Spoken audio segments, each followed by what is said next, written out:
Hola. That just came to me. Hi, this is Jen Grant, and you're Hi, listening. this is Graham Kay. Hi. And you were listening This is Adam Fox, and you're listening This to is the... Dylan Mandelson, and you're listening to the... This is Brian Hatt, and you are listening to the Julian. Hi, this is the word man of Alcatraz. Señores, signori. Hey, everybody, this is Little Darren Frost. Okay, ladies and gentlemen. Mi nombre es Fabio Mantoan y están escuchando a Julian Dion. This is Dave Sidhu, and you're listening to the Julian Dion Comedy Podcast hour. Showcase. You are listening to the Julian Dion Comedy Hour podcast. Hola.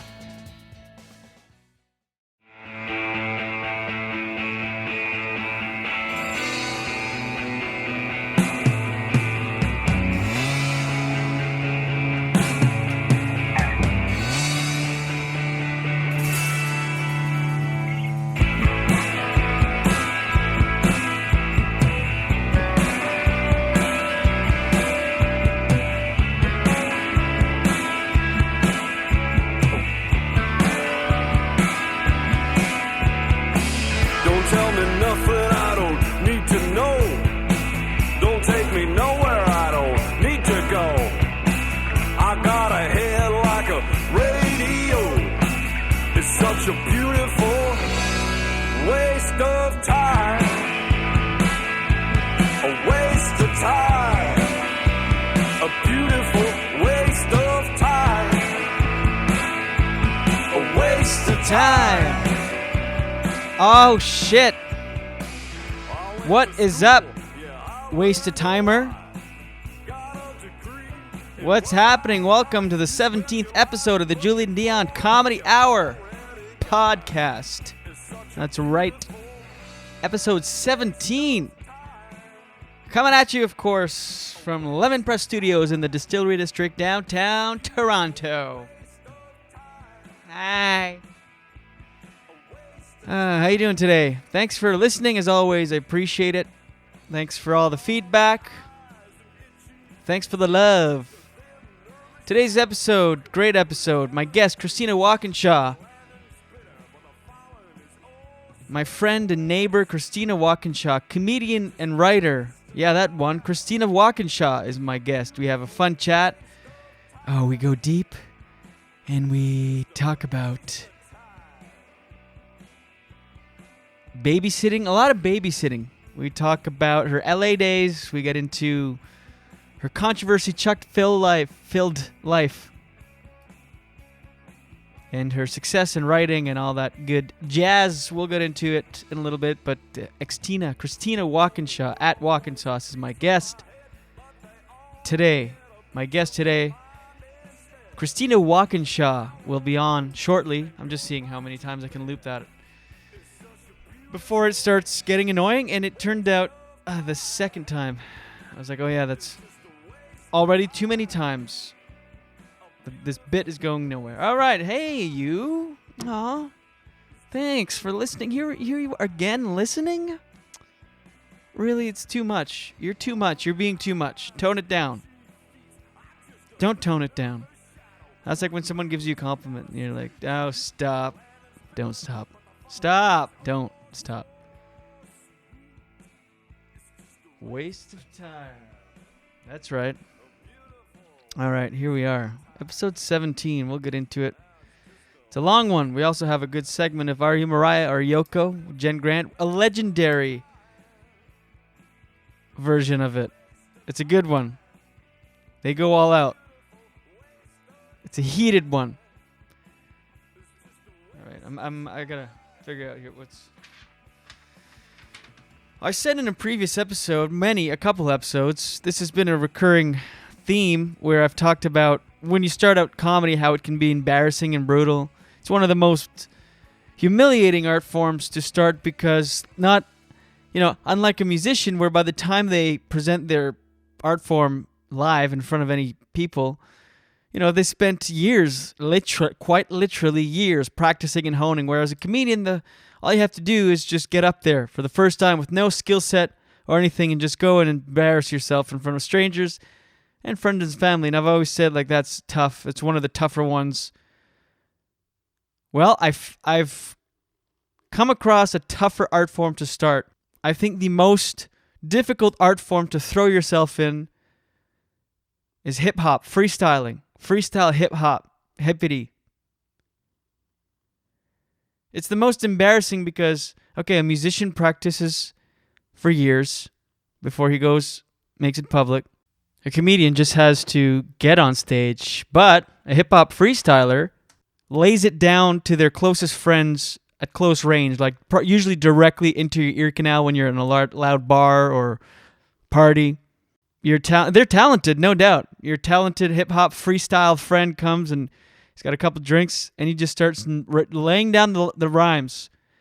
That's fucking hard because there's no more awkward position to be in than to be at the receiving end of your friends, your hip-hop freestyle friends' alcohol-fueled inspiration moment. It's Dijon, not Dijon, not the mustard, the mist, the mustard. And it's so you just have to sit there. It's weird because you're kind of like, oh, this is good, but I don't know where to look. I'll just look down. This is really weird. You usually interject with after like a nice run. You usually interject with something like, oh yeah, nice. And then they keep going. Oh shit, he's going. He's still going. It's always embarrassing. That's the most embarrassing one. That or actually slam poetry. Slam poetry works in a big room. I've seen it happen, because you've been only in a big room filled with people. You feed off that energy. The people on stage feed off the energy. And it works, but you've never been more humiliated. I can't think of any scenario more embarrassing than getting a slam poem thrown in your face street level on a rainy night, directly into your ear canal. That's a tough one. That one's tough. But yeah, I found it. I've discovered the most difficult art form to get into. By the most difficult, I mean the one that's most mortifying at its amateur stage. When you're an amateur, it's embarrassing. Unsolicited close-up ear canal freestyle hip-hop is got to be the most embarrassing, with slam poetry not too far behind, or maybe even ahead. But the freestyle, come on. You never know what to do with your arms, or you just look down. It's uncomfortable. The insecure, uncomfortable laugh I talked about the other episode, that comes out when you're being hip-hopped to. I've always wanted to be a good... I always thought I'd make a good laugh hype guy in a hip-hop track. Like just roll up in the studio, get in the sound booth, lock down, throw down a few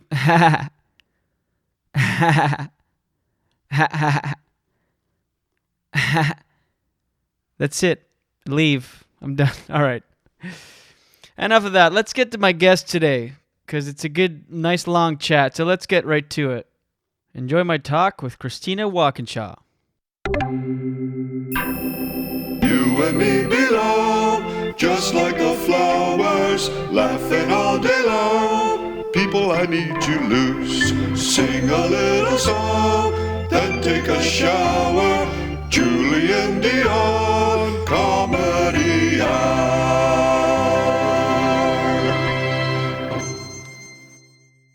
Like one of my girlfriends, you guys, just broke up with her boyfriend because he won't propose.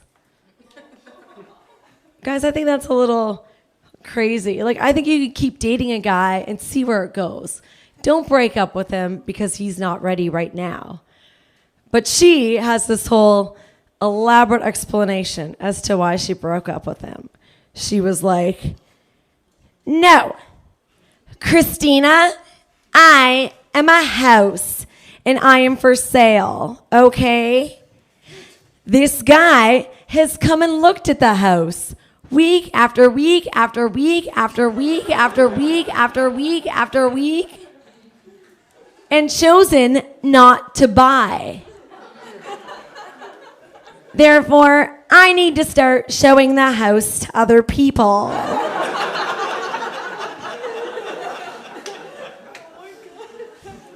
You guys, I am not at that phase of my life yet.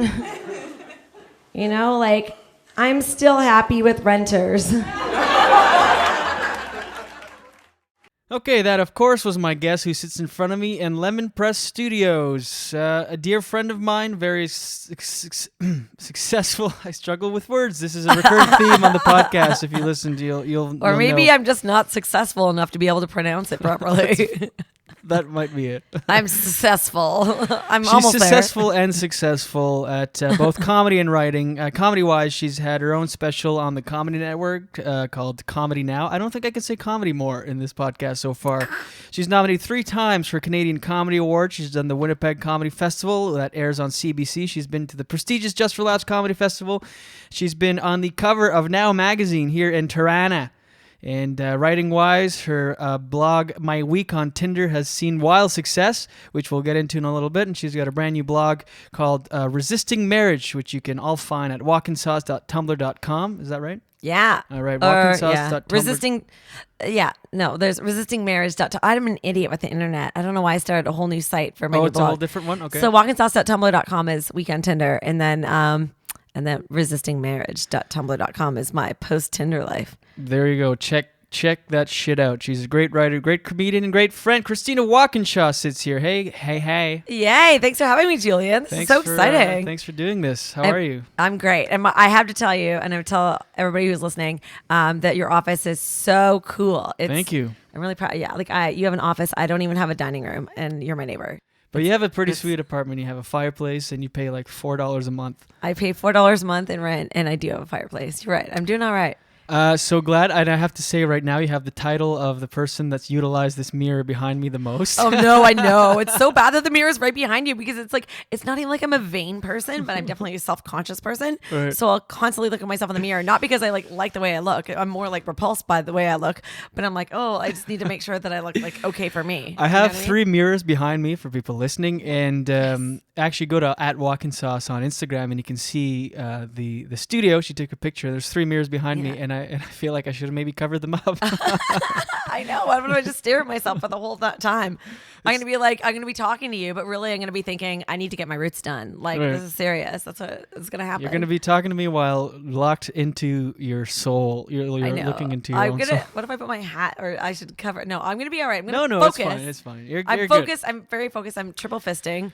I have a water, and I have a peppermint tea, and then I have my first beer in 2.5 weeks. First beer in 2.5 weeks. Go ahead. Did you have a sip yet? No, I was saving it for this moment. Save it. Do it. I'm trying to cut back on my beer, y'all. It's not easy. It's delicious stuff. But this is going to be Let powerful. me crank your mic so we can pick Anchor up all steam that beer. We'll get the gulps in there. Yeah. 1 second.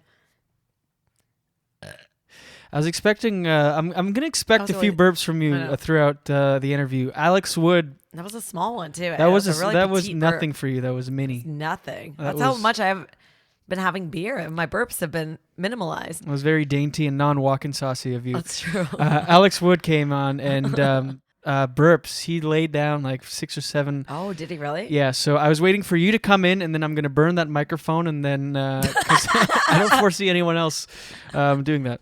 That's going to be like, this microphone kind of smells. What did he eat before he burped? I just had Greek food. I make no promises. Oh, God. Okay. I know. I will burn the mic, or at least the mic windscreen. Okay, Christina Walkinshaw, let's go back a little bit. I kind of want to get some background, then we'll get into number 2. Here we go. I'm going to count them. Right here, my burpometer? Prisoner counting days. Yeah. Let's go back a little bit. You started comedy at a young age, 18 years old. It was a week before my 19th birthday. And I was far more fearless back then. Now I feel like I'm more scared to do stand-up than I was when I first started. Is that weird? Well, no, that's actually, I think that's a common occurrence for any creative endeavor. You have sort of the eyes of a newbie, the amateur eyes, because there's nothing that's untouchable. You just go up, you're fearless, but then the more you do it, that range sort of narrows in. You realize what's hack, you realize what's been done before, you realize what's taboo, and that just sort of narrows it in, and you do get more fearful of certain things. But do you mean like as a performance-wise, like when you go up, you're fearful? I mean across the board. Like I feel like when I first started, I was like, I'm young, I can do anything. Mm-hmm. And now I'm like, oh my God, everything's been done. This is going to go on social media. Back then, like we didn't really have, Facebook and all this social media either. So it was literally like, it was me performing for a room full of people that live in Ottawa. Right. It was like Yuck Yucks. And, it was a Wednesday night. And that club was always really good. So there would be like 100 people there watching you on a Wednesday night. Right. But it was like me performing my 7 minutes in front of 100 Ottawatonians, and it felt great. It felt amazing. I loved it. Do you think that has to do with like your growing fear? Has to do with the longer you're into it, there's sort of an expectation to do better from the audience perspective, but also from your perspective. It's like, okay, what am I doing with this? So there is that, expectation to deliver. You've been in the game for sure. How many years now? Like 15 years. 15 so yeah, years. now once you've been doing comedy for 15 years, people are like, well, you better be the best ever. Right. So I feel like pressure, even if it is a small show, I always feel like I have to somehow knock it out of the park, even though I'm definitely not capable of doing that every time. So it's almost like it's just kind of terrifying. Now, I think it's scarier to do comedy now than it is back then. Back then, I was like, I love this. This is the best. And now I'm like, oh my God, do I have to do this? I'm scared. I better do all right. Yeah, there's a lot of dread, right? That comes with. I'm the Yeah. same way. I just like fucking dread it, even though it's what we love doing. Yeah, it is what we love doing. I always say it's like going to the gym. You kind of dread going to the gym, but afterwards you cannot wait to go back and you feel so good. Yeah. But going there, you're like, oh, I don't want to go to the gym. I find show business in general, auditioning, stand-up, whatever it is, it's just full of angst leading up to dread and angst. And then when you get it done, it's like you're so high on adrenaline, you just want to do it again. But feels great. Let's go. Okay, so you're in Ottawa. You're 18, going on 19. You're in college at the time. You're kind of a free spirit. You're doing what you want. How often are you getting up on stage? Back then there was no open mics at all in Ottawa. There was every Wednesday was amateur night. Mm-hmm. They called it new comedy night. Mm-hmm. That's how nice they were. They never wanted to call us amateurs. Even back then, they were really nurturing for our tender little egos. So we would do new talent night on Wednesday, and you would sign up. You could get 2 Wednesdays a month, and that was it. Before you were like, before Howard said, okay, right. I'm going to get you to do spots opening for somebody. Mm-hmm. So, but there were no other rooms in Ottawa, which is why I feel like I've kind of groomed myself as more of as a writer, because I wouldn't get that much stage time. I would always spend most of my time writing. I'd write jokes. What inspires an 18-year-old to do stand-up? Because that's young. Usually it's something triggers it. Was it always something you wanted to do? Did you crave attention? No, I know. I am a. I never craved attention. Shockingly, I know. Now I'm scared of attention. But I used to be probably the best babysitter in all of the world, and I used to spend a lot of weekend nights by myself watching late night TV. Mm-hmm. And so I remember watching this show when I was a teenager. I couldn't have been older than 11 or 12. And I'd watch Comedy Showcase. It was hosted by Louis Anderson, and I'd see people like Wendy Liebman on it, and I loved stand-up so much. I was like, I want to do that. I knew I wanted to do it. I watched SNL too, but I've never considered myself like a character actress. I think people that do impersonations are amazing, but I don't do impersonations. I have one. Mm-hmm. It's Victor from The Young and the Restless. Do it. Ashley, my darling. That's it. Nailed that's it. Victor, right? Nailed that's Victor. it. That's it. Other than that, I can't do impressions. But I love writing and I love doing stand-up. But I used to watch as much stand-up as I could because I had this regular babysitting gig and I never got off till 3 a.m. Every Saturday night. And so I used to watch all this stand-up comedy and I was I loved it. There's nothing I love more than watching stand-up. And so once I went to university, this cute fraternity guy who I don't know his real name, but his nickname was Spicoli. He told me that I should do stand-up. And I was like, oh my God, that's exactly what I want to do. And when a fraternity guy tells you to do something and you're 18, you just do it. So luckily he told me to do stand-up. Mm. So and that's why I started to do it, really. And what do you talk about on stage at 18? I had jokes about the Subway stamp club card. Remember that? Sometimes dated jokes. I used to make fun of TV and commercials. I remember I had this joke, and a lot of people won't get this joke, but it's fine. But I would be a lot of people say I watch too much TV, and I'd be like, back off, get your own sandwich. But I don't know if you remember, there was a commercial where it was do you remember the back off, get your own sandwich it was commercial? like a kung fu class. They were teaching how to self-defense, and then you would take the lunchbox, back off, get your own sandwich. You hit them with the lunchbox. Brilliant ad campaign. Right? I still remember the back off, get your own sandwich. I feel like that wasn't that long ago, but I guess it must have been if you... I'm telling you, it was that had to be 14, 13 years ago, that commercial. Crazy. Yeah, that feels like just a few years. Because I still say that once in a blue moon. I'll throw down a back off, get your own sandwich. Back off, get your own sandwich. Okay, back off, Get your own sandwich. And how were you received in the comedy community as this bright, wide-eyed, bright Back then? 18-year-old? Yeah. Oh, yeah. I feel like everybody was really nice. At first, there were certain comics that didn't think I was a comedian. They thought I was a comedian's girlfriend. Right. Right. And ironically enough, and when Jen comes on, does Jen come in and like talk to us? She will in a bit, yeah. Yeah. So, but it's funny because it was like another female comic that assumed I wasn't a comedian. She assumed I was a comic's girlfriend. She's like, "Are you one of the comedian's girlfriends?" And I was like, "Oh no, I'm a comedian." And of course, at that point, I've only done stand up like 5 times. I feel awkward saying I'm a comedian. Right. That's how you really know you're a comedian, is when you can actually like admit it out loud. When you're like, "I'm a comedian." But so for many the people longest admit time, it takes too a long time. prematurely. Yeah. I know, or people do admit it. I don't think I ever admitted it too prematurely. I think it took me a long time to be able to be like, Oh. I'm a comedian. Same. I mean, I'll meet comics who've done like 3 open mics. They're like, I'm a comic, and I'm like 8 years in. I'm reluctant to say I'm a comedian. I'm like, yeah, Me yeah, too. It's so weird. I've been like 60 years in. I'm like, I do comedy. Yeah, I do Like, do it I do some sometimes. comedy. But yeah, There's a new class of comics coming up that are so confident. It's crazy. Misplaced confidence, but trust me, it blows me away when I see all this confidence. I'm like, oh my god, where do you guys get that from? Like, I am totally out of confidence. I don't know why. yeah, I can't even tell you. But some days I just want to like, instead of doing a show, I just want to like put my pajamas on and like cover myself in blankets and totally escape and watch some random movie that has nothing to do with my life. Just retire, you know? I'm of the school of like, I just want to retire. I just want to do nothing. Like my ideal situation would be just to be in a beautiful little cottage in the woods and with a bunch of pot and just no responsibilities. I want the cottage, but I also want like a pub that's right across the street from me. Right. But if I'm the only person that lives in that neighborhood, I would probably have to support that local pub. And probably as much as I do like my beer, I don't know if I could support that. Just this constant, like I said before, this angst all the time. But it seems like that's lost on the new comics that are coming up, even though that usually happens for the first year or two. And then when they go outside the safety circle that they're used to performing in, they usually get a rude awakening.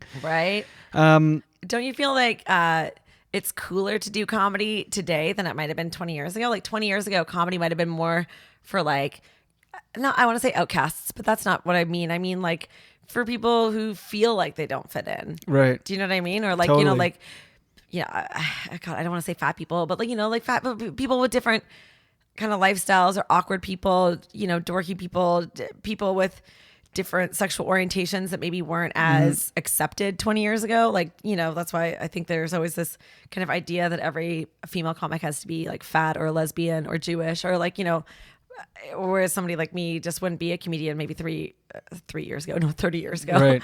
You know, but like, I'm just like, I'm a pretty normal chick. I feel. And, you know, but yeah, I do comedy. But now I feel like doing comedy I feel like it's something that people want to do. Like, I feel like the amount of people that want to do comedy today is like at least quadrupled, versus like how many people wanted to do comedy like 30 years ago. Is that a word? Quadrupled? I don't know. Quadrupled? Quadrupled, I think. Quadrupled. Successful. I'm going to change the name to the Struggling with Words Hour.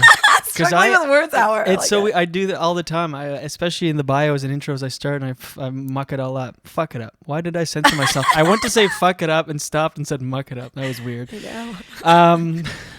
But yeah, I agree. It's like a cool thing to do now. It's cool to be a comedian now. Even when I started, I thought it was it was cool to do, but and I'm guilty of having a little bit of that misplaced confidence at the very, very beginning, when there was I was in Moncton and I thought I was like the best comedian in the world. Like I said, I was way more confident when I first started too. And it's so weird. I can do this. Yeah, you know what? Thinking about it, I think I'm the same as you. I felt more confident back then. I was terrible, mind you. Like, I'm better now, but I was just, weird.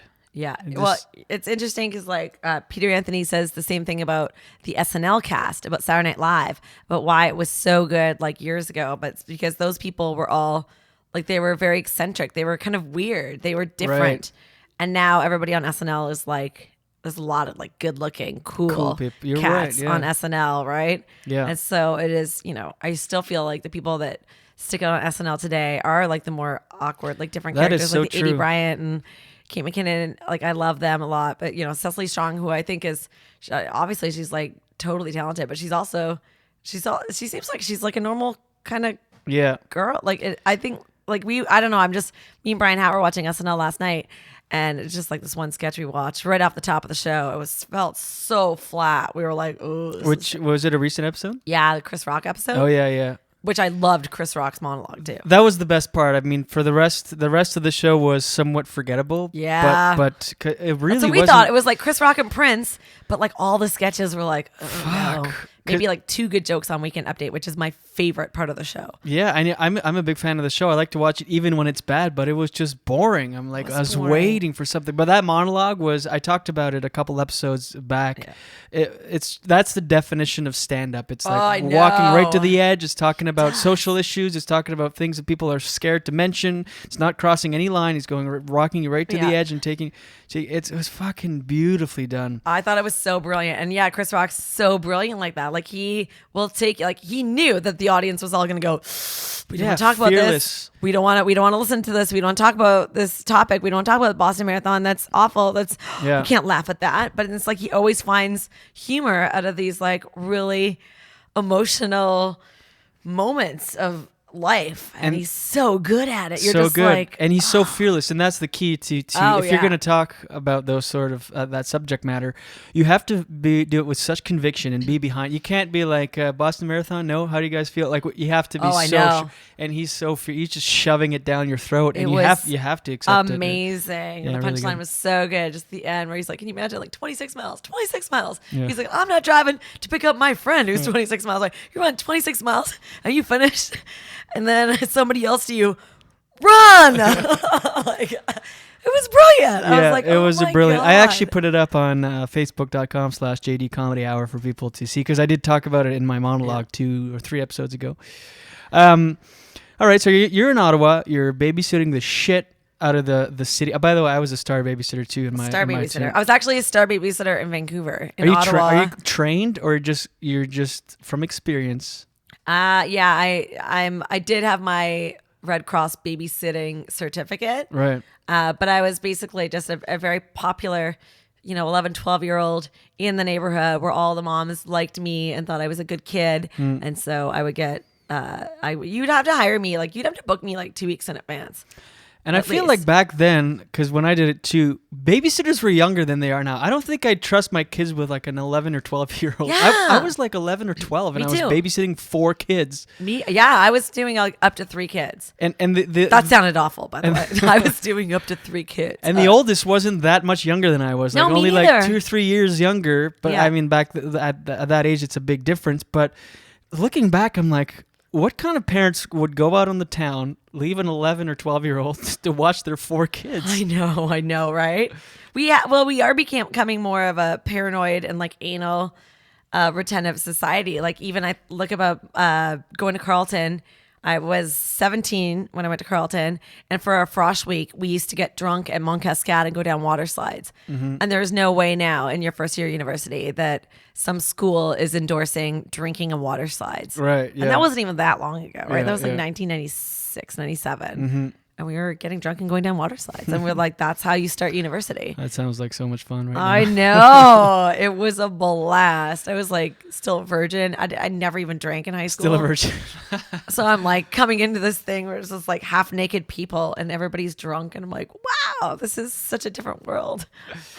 And so when did LA come? So how long did you do stand up in Ottawa before moving to LA? Because you're originally from Vancouver. You went to university in Ottawa at Carleton. Yeah. And then you started doing stand up in Ottawa. Yeah. Never in Vancouver. No, I didn't start until it was my second year at Carleton, and I went to Carleton for journalism because obviously I love writing, and I got kicked out after my first year in the program because obviously I didn't get good grades because that's when I did lose my virginity and I learned how to drink. And I will say it's great for filling your well. If you guys get that reference, Julia Cameron, The Artist's Way. I definitely. Oh, you didn't mean like your literal well. I didn't. Yeah. Your vagina. I guess I was filling the well in more ways than one. But yeah, I definitely like, I learned how to like party and that kind of stuff in university. Right. Whereas in high school, I was like goody two shoes, straight A's. I never drank. I drove to every party. You know, I was in student council, the prom committee, and tennis, and drama. And I worked at McDonald's, and I never did anything bad. You worked at McDonald's? Oh, we have a lot in common. I worked at McDonald's and was a superstar babysitter too. Yeah. But I wasn't trained babysitter. I was just raw dogging it under the radar. Just raw dogging it. I mean, I did have that certificate, but yeah, it was word of mouth, man. Once people got out that you were a babysitter, and once the kids like you, because like my sister hated babysitters. Like when the babysitter would come over, my sister would cry and like would not want my parents to leave. So I feel like when a parent finds a babysitter that the kids are excited to see, then they are really excited because they're like, oh, we can like sneak out of the house and our kids aren't going to like cry when we leave. So it's good. A good babysitter. It was so much hard to find. fun babysitting too. The parents would go, you'd hang out with the kids for a bit. They all go to bed. Then you just have this stranger's house to watch channels you didn't have, make popcorn. I just loved it. That's the thing, right? You just stay up all night watching TV. Yeah. And then that's when I fall asleep on the couch, and then these strangers wake you up. I know. Wake you up and drive you home. Oh, we're home. Okay, so when does LA come into the picture? Like, which stage are you in stand up at that point? How many years in? Not very many years in at all. A few years, like maybe actually I'm at a point where I'm split middling, which in Canada is like doing like about 15 minutes for about $50. And I obviously did not move to LA because I was like ready to make my mark. What inspired that? Oh no, I moved to LA not for comedy purposes. I moved for a guy I met in a nightclub in Las Vegas. Shut up. In a nightclub that convinced me I was his soulmate. Was he one of those guys who were like, contact me to get on the guest list? And no. And you're like, I'll move here, actually. Yeah, no, I know that guy in Vegas for sure. No, it was some guy I met on the dance floor. It was in like Studio 54, which was the nightclub in MGM, MGM Grand. And it was just like one of those kind of like, I don't know. I never fall for people, but when I'm on vacation, I'm like the queen of the fling. Like, I love my vacation flings because I just feel like I let myself go, even at that tender age of like 23. And so it was one of these things where we just hung out all night, in Vegas. You can do that. And nothing kinky, like maybe like some kissing by the end of the night, but that was it. And then I went home to Ottawa and he went home to Huntington Beach, California. And we just used to talk on the phone every night. I mean, this is at a point where I'm not even like actively on the internet all the time. Like I remember going to internet cafes. Right. And like using MSN Messenger. Yeah. Like yeah. ICQ or something. Yeah. I kind of miss those. When you log in. Like, And you'd get the little flashing yellow envelope at the bottom. Yeah. Yeah, you'd have to wait so long. Oh my God. So we were doing our uh-ohs and then finally he was like, I'm quitting my job and I'm moving to Ottawa. And I was like, no, nobody should move to Ottawa. Like, and then he's like, well, if I don't move there, then you have to move here. And I was like, okay. So I remember I like binge worked as a waitress. We do that if we like need money in life, right? We're just like, okay. So I worked as hard as I could at Boston Pizza and I managed to save up $1,600. And yeah, I sold my car. I subletted my apartment. I quit my job. I packed. You subletted, so you were planning on coming back? Well, you know how it is when you're like in your 20s. Like, right. You have this apartment. It's kind of like a rotating cast wherever you live. Like, oh, that roommate's gone. This one's moving in. Or Right. So yeah, I just gave my roommate, or we just got one of our other friends to move in my room, and yeah, I moved to Huntington Beach, and it was crazy. Yeah. And how old was this guy at the time? We were both the same age. We were both 23. Okay, so you move there, and you find a place on your own? Oh no, like I'm living with him and his roommate. Oh shit. How did that turn out? It lasted 2 weeks. Yeah. Like, don't you wish you could tell your old self, like, okay, you're insane, actually. When I see people do it, I'm like, I know how this ends, but I'm such a fatalist that I'm like, then I get there and I'm like, well, maybe this happened for a reason. Maybe I'm meant to be here. And I remember my friend Natasha was coming to visit me. And of course she was at the time going to stay with me in the place I was living at in Huntington Beach. And then by that point it was already done. And I was I like moved into this hostel in Venice Beach where I literally would like clean. If you offer to clean the hostel every single morning from like 8 to 12 or whatever, you get free rent. And so I like lived in this hostel for no rent free, but I had to clean every day. It was disgusting. What was the timeline when you got there? How many days until you guys hated each other? I knew in 3 days it wasn't Really? going to work out. Yeah. So you move in, he's just in an apartment by himself? No, it was like a nice townhouse. Yeah. It was like a townhouse. It was like a block from the beach in Huntington Beach. It was really nice. And his roommate was awesome. By the end of it, like I was better friends with his roommate than I was with him. And I could go into deeper detail as to why I think that it didn't work out and why it worked so well long distance and why it didn't work in person. But that would turn this blog or this podcast into something super kinky because I feel like it was a penis problem. Do it. Talk about it. Let's get into it. I feel like when guys have erectile dysfunction of any sort, I feel like once they know that the girl knows, they can get very controlling and very mean because like we kind of know their secret. Right. 'Cause let's not kid ourselves. They like there was no sex life between us. So he couldn't pop a boner. Yeah. So he was great over the phone. Oh, it was amazing over the phone. We bonded and, we'd only kissed in Vegas and we never had any sex. And then when it came to the sex, it was just like, oh no, he Seems doesn't young to have that. Right. 23, I know. Yeah. And it wasn't even like I was a big drinker back then. Like I couldn't afford it. I was 23. Right. I couldn't afford to be the alcoholic I can today.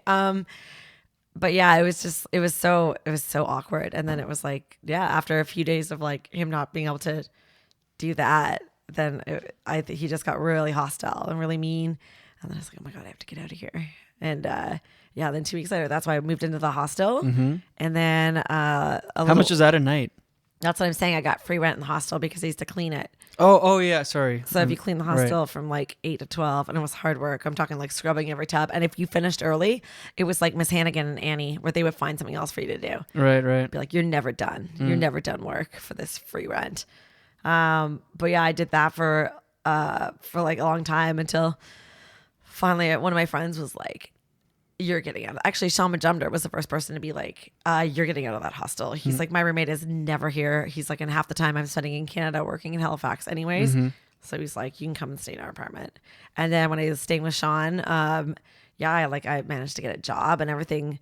I managed to at least like land on my feet again after an embarrassing trip across the continent for a guy I met in a nightclub in Las Vegas with a soft dick. Who I know usually if you have a soft dick in Vegas, it's because of coke, but this was just like an organic soft dick. Organic soft dick. Available now at Trader Joe's. Now available.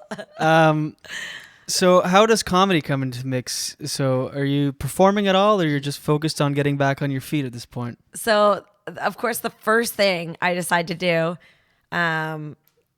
like when I get to California and the romance isn't working out, the first thing I gravitate towards is like, okay, this is all happening for a reason. I'm meant to be in LA. So I wanted to do open mic at the Laugh Factory. So I was in Huntington Beach. Of course I didn't have a car. So I met this guy in a bar in Huntington Beach who offered to drive me because he like drives to like Long Beach every day for work.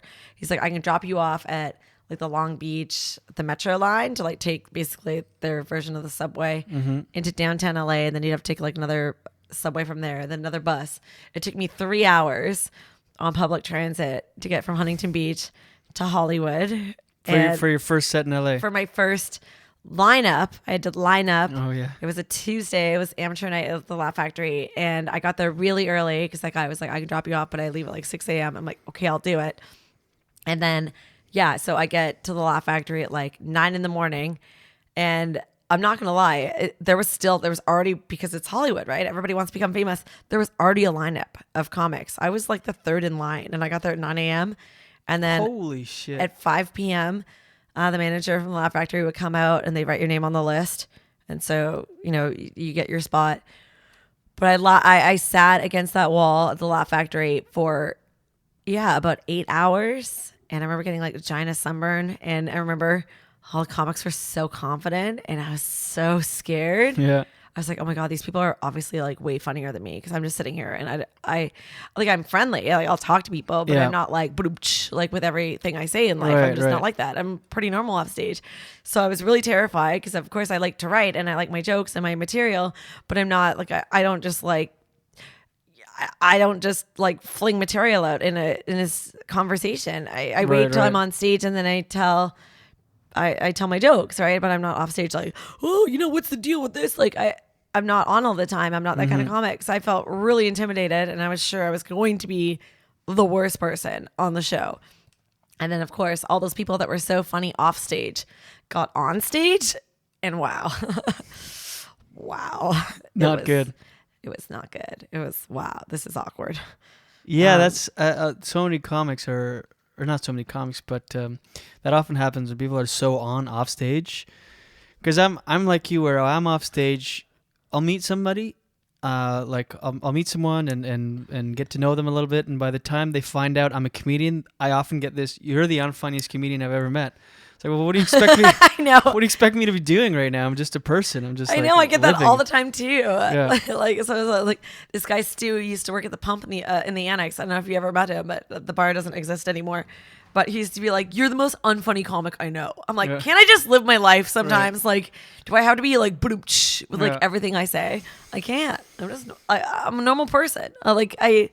I will take my jokes to the stage when the time is right. I will be funny, but I think I would turn into a really irritating person if I tried to be funny all the time. Yeah. Wouldn't be real. It's too much. It's too exhausting, and I think it's a sign of insecurity.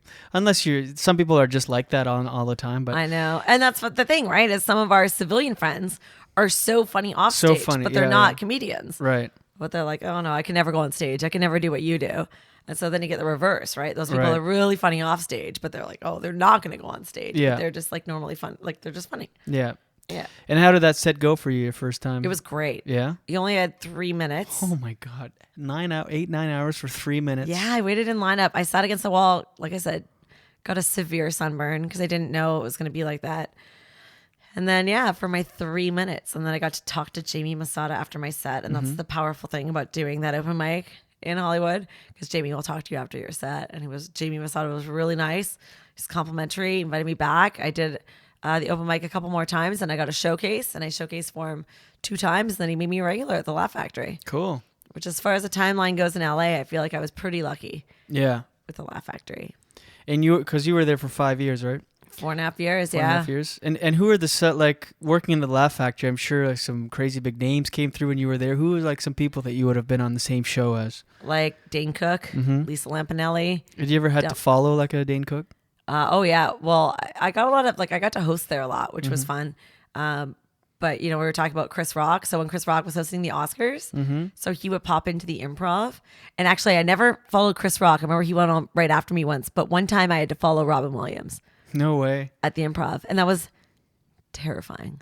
I bet. But that was also a week. Like I remember it was like 4 days before he went into rehab.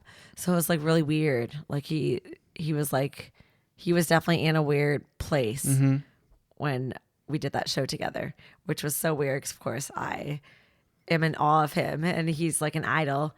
And I see him go on stage and he seems very scattered, and I hate to use that word because I feel like that word is often used to describe me. But scattered and unfocused. Scattered and unfocused. Those are my words. that describes me. Scattered and unfocused. But it was just so crazy. But I remember that was probably like the scariest moment ever, having to follow Robin Williams. But that's what happens in Hollywood.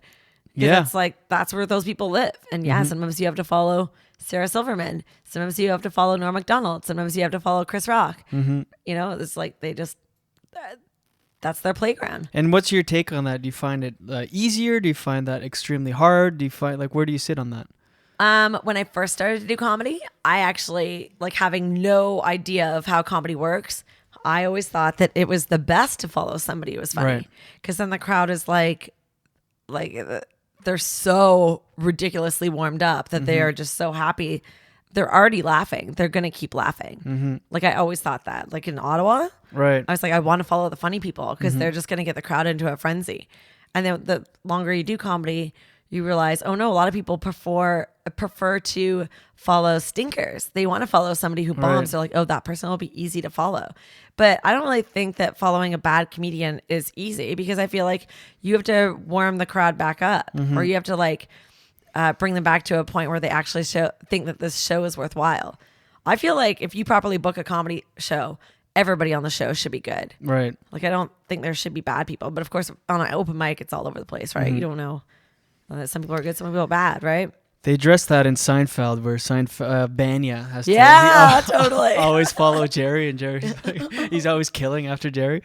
So that's sort of from the school of thought that it's better to follow a good act, and I agree. It kind of is, because I mean it's hard because you get in your own way when you see like a Robin Williams on stage. You're getting in your way. You're fucking yourself over. Oh yeah. If you go up and eat a bag of dicks, you're doing that to yourself, because the audience assumes everybody on the show is going to be great. If Robin Williams is on, they can't make that leap in their head that, oh, the next person is going to be pure shit. They just assume. We might not know them, but they've got to be good. That's what I think. Like, I think, oh yeah, if you're on the same show as Robin Williams, they're going to be like, oh, this person must be good too. If they're on the same show as Robin Williams.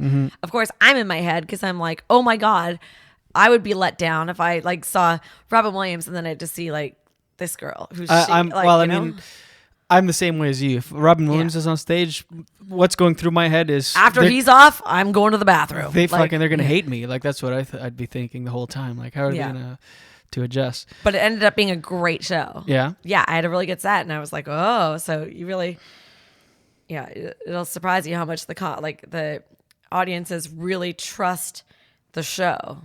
And he's dead now, so the lesson is don't go on before Christina Walkinshaw. Otherwise. R.I.P. Robin Williams. What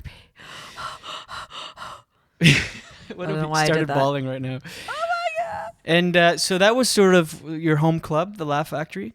That was the first club that I got made a regular in LA. Yeah, it was so exciting. And then I love the Improv. I love the Comedy Store. I mean, all those clubs, there's so much history to all of them. It's Yeah, that's the thing. I mean, I found that in New York, and just I find in the States in general, because stand-up sort of originated there. So you can be in Scranton, Pennsylvania, and you just look at the headshots on the wall, and there's so much history and character, the people that have been there, and it's amazing. I like that kind, especially if you're a fan of comedy. It's great.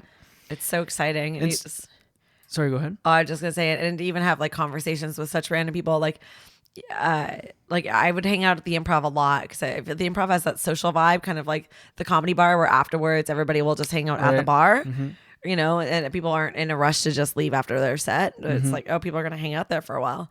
So I mean, so many like weird, crazy conversations with like, well, first of all, Andy Dick, who is just like, you know, a little nutty, terrifying, like super scary, especially for me when I'm just like some little 25-year-old girl. I'm like, you're scary.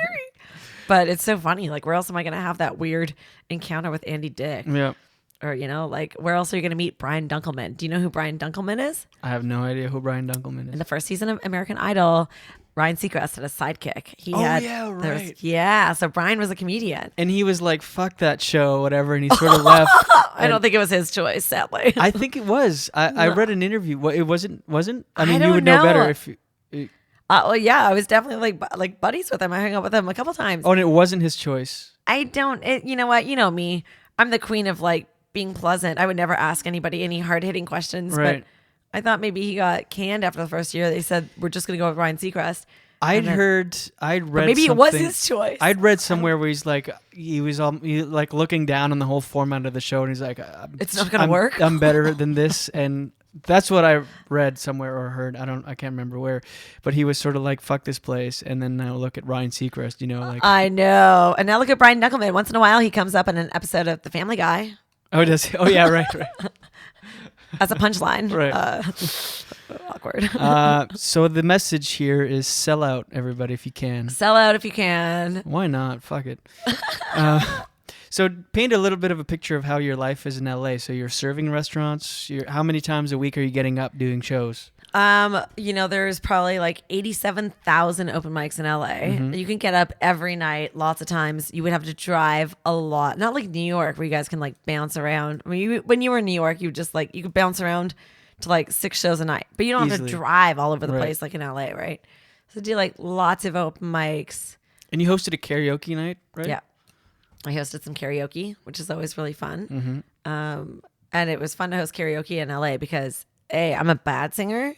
So that's good. I'm not like a stage hog where I'm going to try to sing every song. Some people are really good singers. And of course, in LA, you want to be discovered. And so I used to get this is crazy, but I used to get tipped. Like the biggest tip I ever got, like a tip jar, was like $100.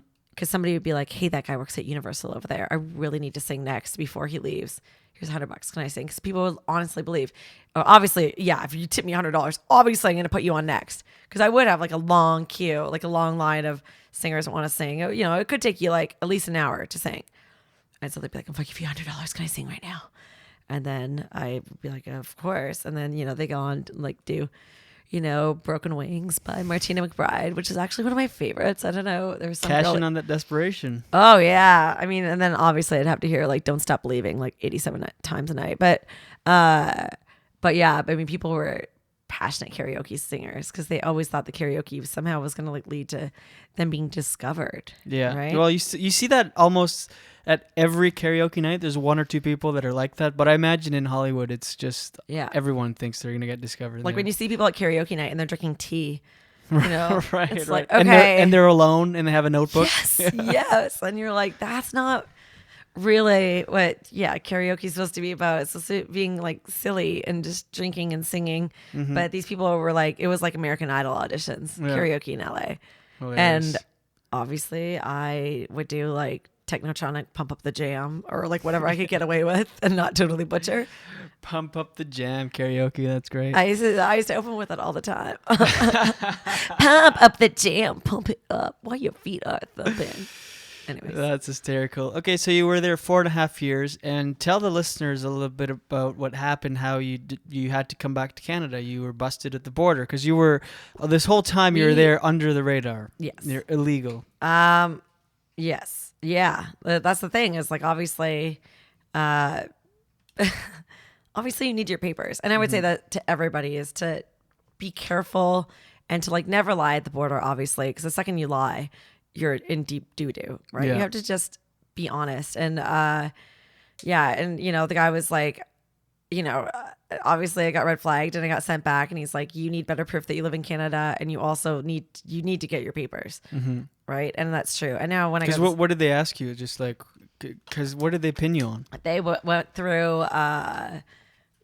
through my laptop, and they like could see I was writing sketches, and they could Google me at this point too. And they could see that I was like pitching TV shows too, right? Like, right.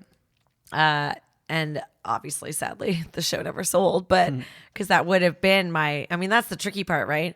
It's because you're trying to sell a product to America, but you're not, but you need to kind of sell it in order to get your sponsor to get your papers. Right. And so I was like, well, I mean, technically I'm not like, I am kind of trying to work in the States, but I'm trying to sell this product so I can get my papers. Right. I mean, that's just the tricky part about it though.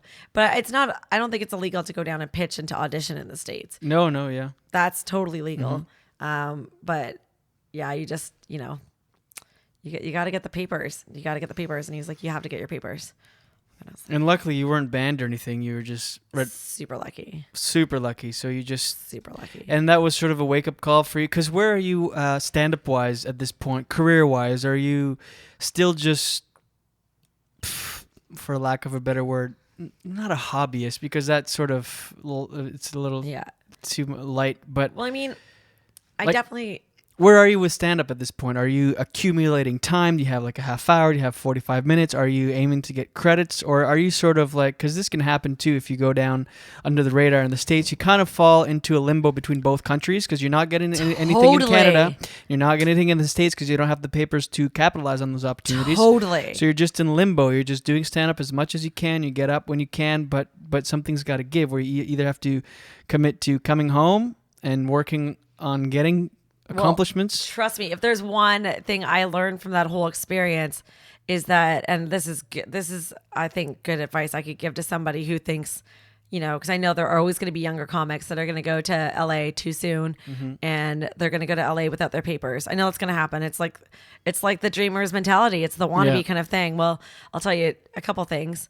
One thing is you're only new in that town once, so make sure when you go, you are sparkling and radiant new, and not like green new. Right. Do you know what I mean? I was definitely green when I went, right? And because you're only new in that town once. And also, like, I think it's a smart thing to stay under the radar for as long as you can, because that way, when you pop, you really pop. Yeah. And that's for sure one of the problems about going down there too soon and, without having papers is that you can't work. Like, obviously, you're not going to get any of these dream jobs. Like, you could do all this stand up for no money. And, like, I was working for my dad's company and always making money kind of via Canada. Right. I was going to car auctions and buying cars from my dad's company and shipping them home. So it was like I was working legally in Canada and paying taxes in Canada. But I mean, I couldn't like just audition for a commercial. Right. Because I didn't have papers. Right. Like there's so much work you can't even apply for. People don't even want to look at you unless you have your papers, like for a network. Like, I mean, like I said, I was trying to sell that show because, that would have offered me paperwork. And so it meant a lot to me, but obviously it never happened. And that's a whole nother story that I could go into about losing control over your own art. Because I feel like I'm very weak sometimes, and I let people swoop in and take over. And then all the things I would like to do kind of go down the toilet and somebody else takes over.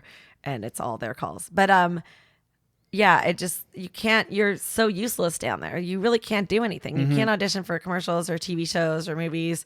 You can't do anything. So it's like you really have to, like, as much as you might think it sucks at the time, you really have to stay in Canada and make yourself the best you can be in Canada. So you have all these credits. Like now, I'm going to apply for my green card, even though I haven't lately. I mean, I haven't even tried because that's me just being disorganized and lazy. But I want to, obviously, so I can go down there.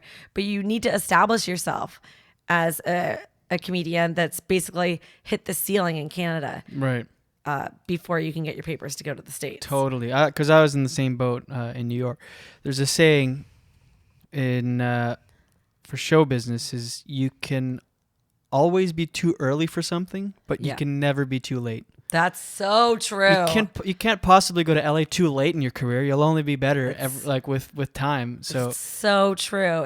That is like the best piece of advice you give to somebody. Yeah. It's like, you can always go too soon, but you can never be too late. Or like a Comedy Now, for example. Like I auditioned for Comedy Now, which for those listening outside of Canada, it's a like half hour or hour special on the Comedy Network. Now it's not a thing anymore, but I auditioned when I was like 3 years in and was like, I gotta get this.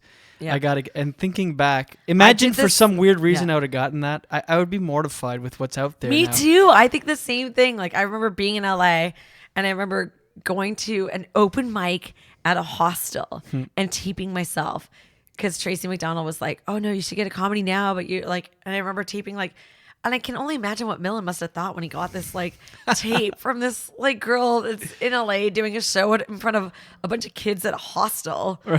Right. And like, I'm deserving of a half-hour comedy special. Right. I'm like, no, like I barely had 15 minutes. But in the moment, and you think you are. Oh, but back then I'm like, I need this, right?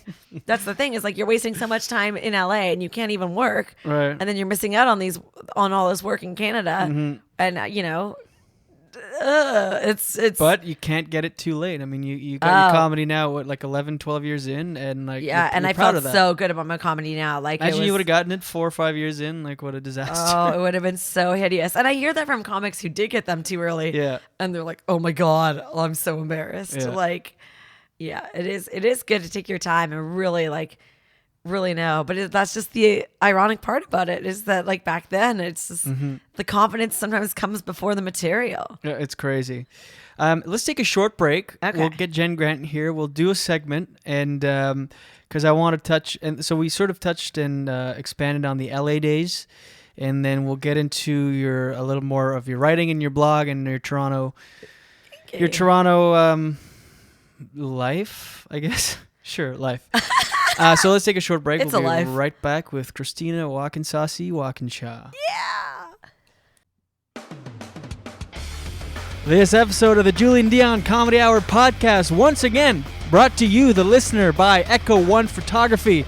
If you're from Toronto and you're a comedian or actor or musician and looking to get some professional headshots done, well, look no further. Echo One Photography will get that done for you. Hells yeah. If you own a business in Toronto, get some professional product photography done for e-commerce or advertising purposes.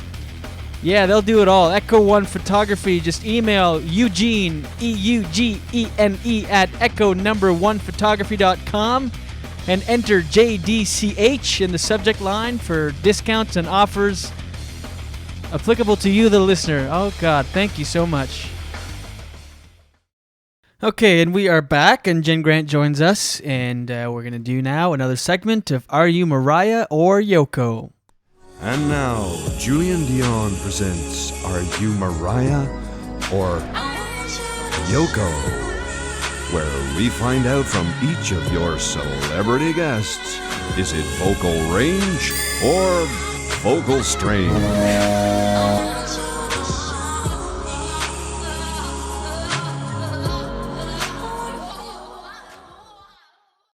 Okay, and so if we could get Jen, if you could explain to the listeners once again in a concise manner. How's your voice doing? How's your brain connected to your voice doing? Voice? Mouth. Talking. Words? So yeah, if you could just eat the mic and explain the segment for first-time listeners. It's hard to eat the mic when Christina just burped into it. I only did 2 burps. Oh, okay. So, although I'm used to her blowing them in my face. But, so this game is basically when you're listening to your music and you love a song, you sing it with all your heart and you think you sound awesome. Because you're by yourself and you're just giving it. But what you're hearing is the really good singer in your ears. So we're going to do this. We're going to go against each other here, Christina. We're going to do see who's Mariah and who's Yoko. Right. And enthusiasm counts for a lot. And can we tell why I picked the song? Oh, sure. It's we picked the song All About That Bass. And I wanted to do All About That Bass because I have a booty. That's why. I'm all about the bass for real. I can't help it. Even though you have no booty, you're upset right now. When we go to the gym together, Jen is like, no, I need to do exercises that make me get a bigger butt. And to girls like that, we all say, fuck you. Anyways. Unfortunately, I'm all about the treble. No, I'm just kidding. Okay, I don't know the song, you get that. I know of the song, but it's not my genre. What, is that what it means? Yeah. It's all about the booty? Yeah. Body image thing. Oh, it's all about let's listen to the lyrics. I think we should do a good chunk of this song, so to speak. Chunk. Meghan Trainor? Yeah, so remember the music's going to be in my ears so loud I can't hear myself. Right. Okay, so that's what's going to happen right now. And I'm going first. The guest always chooses, and they always choose me to go first. So, anyways. Actually, Mary Jo went first. Oh, yeah, that's true. All right. The one time. Okay. Here we go. Mariah or Yoko, Meghan Trainor. It's all about the bass. And Jen Grant is up first. You let me know when you... Is it on? Okay. Ready now. Okay. Crank her. All about that bass, no trouble. I'm all about that bass, no trouble. I'm all about that bass, no trouble. I'm all about that bass. Yeah, it's pretty clear. I ain't no size 2, but I can shake it like I'm supposed to. 'Cause then that boom boom that all the boys taste and all the right junk in all the right places. I see the magazine working that Photoshop. We know that shit ain't real. Come on now, make it stop. If you got beauty, just raise them up. 'Cause every inch of you is perfect from the bottom to the top. Yeah, my mama, she told me, worry about your size. She says, boys like a little more booty to hold at night. You know I won't be no stick figure silicone Barbie doll. So if that's what you're into, then go ahead and move along. Because you know I'm all about that bass, no trouble. I'm all about that bass, no trouble. I'm all about that bass, no trouble. I'm all about that bass, I'm bringing booty back. Okay. There we go. I just really wanted to do I'm bringing booty back. Oh my god, I'm like drooling and crying all at once because I'm laughing so hard. Did you guys get that? I'm drooling and crying because I'm laughing so hard. I love it. Okay, that was amazing. Jen Grants, all about the pace. So I guess scared now. we'll go that long. We usually do again 20 Yeah, seconds. we'll end on it bringing booty back. Okay. But like the good news is everybody likes this song. I mean, no matter how we do it. And I already called out the fact that when I was a karaoke host, like people like me because I am a bad singer, and so I wouldn't like take the stage over and make it my own. So, but I need those headphones, right? Yeah, we can share headphones. We've shared everything. To make sure it's in both ears. Okay. Well, we can just use these. Okay. Use those. Let me have another sip of this beer. Okay. Uh-oh. That was a good one, right? That was more like it. Oh yeah. That's that was the clincher for me to burn the microphone after. The windsock is going in the garbage. Oh, I see. Okay. So now it's plugged in here. Okay, now Christina Walkinshaw's turn. Oh my god, you guys, I'm so nervous. The This floor- is even. I already shit my pants doing comedy. Now I have to sing. This is Okay. it. This is the Julian Dion Shitting Hour podcast. All right, you guys ready for And- me to sing? Yeah, and crank Can I it have so one you more sip can't of hear beer? it. I'm Yeah, nervous. have another sip. Oh my god, my heart's racing. Okay. Okay. Okay, I'm scared. Okay, are you ready? Ready and go. Okay. All right. So you know I'm all about that bass, no trouble. I'm all about that bass, no trouble. I'm all about that bass, no trouble. I'm all about that bass. Yeah, it's pretty clear. I ain't no sus too, but I could shake it like I'm supposed to do. Look at the boom, boom, that all the boys chase. I got all the right junk in all the right places. I see the magazine working that Photoshop. You know, it ain't real. I'll make it stop. If you got beauty, just raise them up, because every inch of you is perfect from the bottom to the top. Yeah, my mama, she told me, don't worry about your size. She says boys like a little more booty to hold at night. Kinky. You know I won't be no stick figure silicone Barbie doll. Hey, Ken. Oh, shit. So if that's what you're into, then go ahead and move along.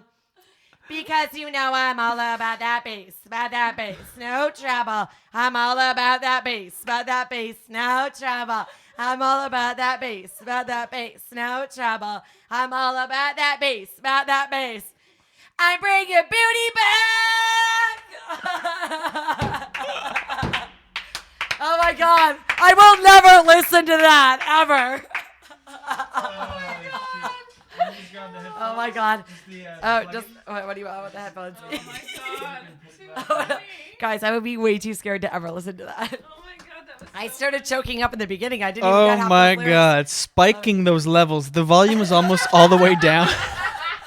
The volume was almost all the way down, and you were still spiking the level. I think maybe through my mic. I think it was coming through. I've been told I'm loud. Oh my god, that was hilarious. It's actually all about the bass, literally, because there was too much of it in the thing. There was no treble. It was all bass. Oh my god. I will. Was she a lot deeper than me? I am deeper. A little bit, but not same octave, just maybe different tone. Oh, okay. Oh my god, That I'm was so scared. hilarious. Because I'm all about that bass, no trouble. Oh, I really think not we so may bad have that was. killed the dog next door. Okay, I think based on the fact that we're going to get evicted from the space now, thankfully we're doing this not that late at night, so we're good. Oh my god, that was so funny. That's a tough one to call. Holy shit. I don't know what to do. Oh, no. You guys even look alike. I know, we get that all the time. Or yesterday, somebody was like, "Oh, are you guys sisters?" Sisters, yeah. Wow. Okay, so I always judge, and it's usually pretty black and white, but this one is a tough one to call. I'm excited. I'd rather, like, can we tie it? I think this is going to be. We're making history today. I think this might be the first ever tie, Yoko or Mariah. So this would be a Mariah or Mariah. Actually, you guys were kind of both Yoko-ish. So it'd be a tie more on that I end. genuinely am surprised about that. I thought I sounded good. I don't know what I thought I sounded like. I don't. It was. All I know I was really nervous going in, but then I got into it. Then I was know, like, me yeah, too. right. That's what I'm saying. Like I was genuinely fooled. I was genuinely fooled. Talking to the microphone. This is radio. Yeah. Tie. Right down the middle. Split 50-50. Good job. You guys are a perfect hybrid High of Mariah, or if you took Mariah and sort of made a centaur type person of like with I don't know what I'm saying. Okay, so there we go. The first ever tie. Jen Grant v. Christina Walkinshaw. Yes, Are you Mariah or Yoko? Actually, that laugh was like Yoko in the. It sounded like the jingle. Anyway, Mariah or Yoko?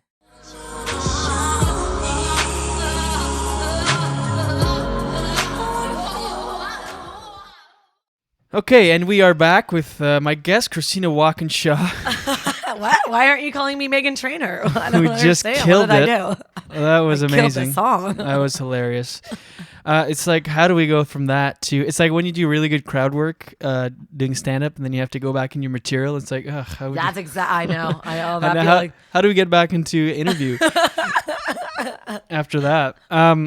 Okay, so we talked about LA. You just mentioned quickly when we were off mic that you went down to the States. Just to touch again what we were talking about, then I just want to go over your Toronto life now.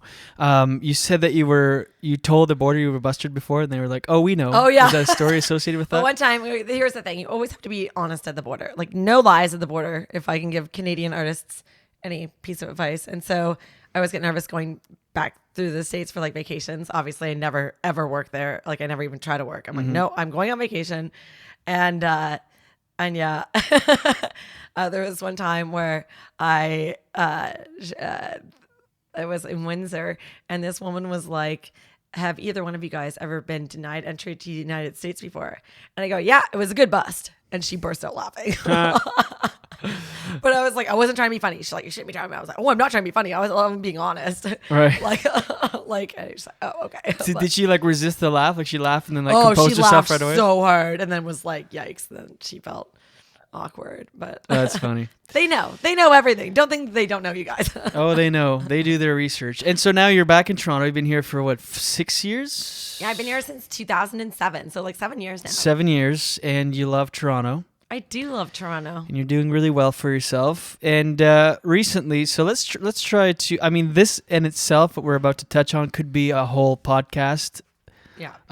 One episode, but let's try to give the Coles notes to the listeners, people who don't listen to you, or people who don't necessarily know your story. So you were with Yuck Yucks, and you performed at because this sort of is when your how do I say kind of heat started around that time. I know. It's kind of sad, and I hate that my heat started with a scandal. It's I think every comic wants their heat to start with talent. Well, it's like you said, you're sadly mine started with a scandal. You're a fatalist, so I know. I mean, everything happens for a reason. There you go. You can bring the mic up if you're. Oh yeah, uncomfortable. oopsies. Oh, now that I'm not singing anymore, I'm allowed to have the mic closer to my face. I get what you're saying here. Turning into Kramer over here. I'm getting really jittery. All that singing, talking about America makes me really nervous.